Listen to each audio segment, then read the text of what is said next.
Once upon a time, in a faraway kingdom, there lived a widow who married a vain and selfish man. He had two equally vain and selfish sons.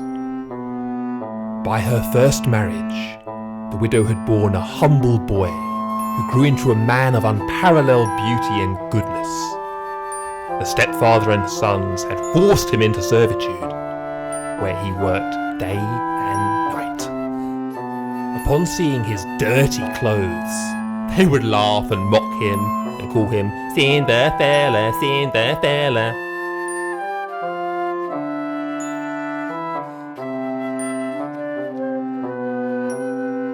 One day there came to the door a letter from the princess inviting all men to a ball in order for her to choose a husband.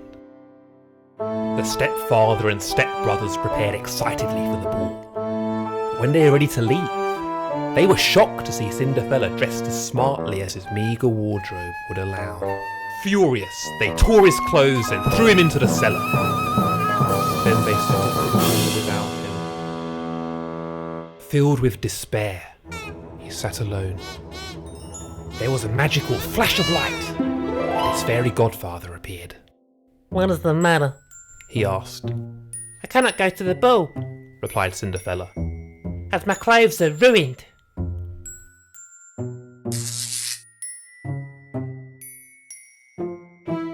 With a wave of his wand, the fairy godfather transformed Cinderfella's rags into rich finery. "But how will I get there?" "You shall go to the ball, but you must return by midnight." Again waving his wand, the fairy godfather transformed a pumpkin into a fine carriage.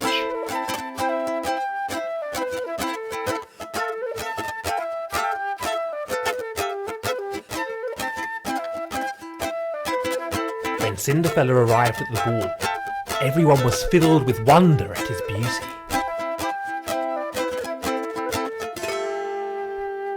The moment the princess laid eyes on him, she fell deeply in love with him.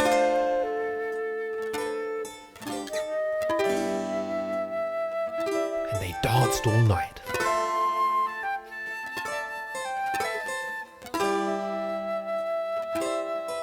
Cinderfella lost track of time. Before he knew it was midnight. Then he realised that he must leave. He ran, and the princess could not catch him. But on the way, his ornate slipper fell, and he left it behind.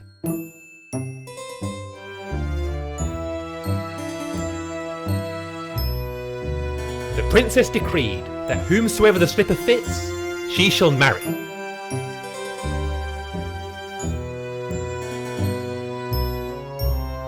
Back home, Cinderfella's clothes turned back to rags.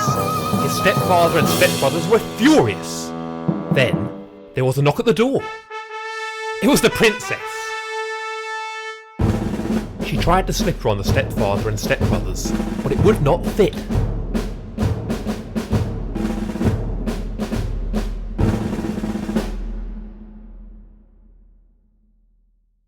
She then tried it on Cinderfella, and it was a perfect fit.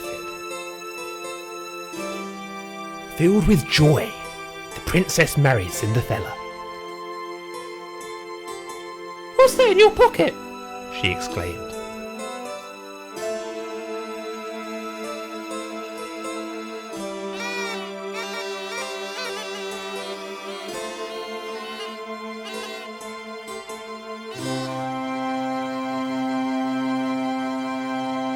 And they lived happily ever